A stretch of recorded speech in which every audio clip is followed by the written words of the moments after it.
Eu vou passar para você agora o fry. O fry é o som mais grave que o ser humano consegue fazer.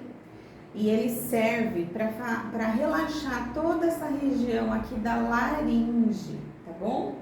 Para deixar a nossa laringe um pouquinho mais solta, porque a gente vai precisar usar depois desse mecanismo de subida e descida da laringe para conseguir fazer outros tipos de técnica, tá ok? Então, como que é esse exercício? Eu vou puxar o ar e vou soltar desse jeito.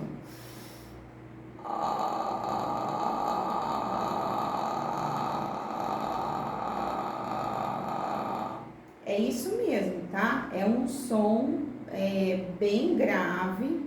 Não precisa tentar emitir uma nota grave. Deixa o ar sair automaticamente e deixa com que tudo fique relaxado, tá? Faz séries também, 3 séries de 10, para relaxar bastante a musculatura, tá ok?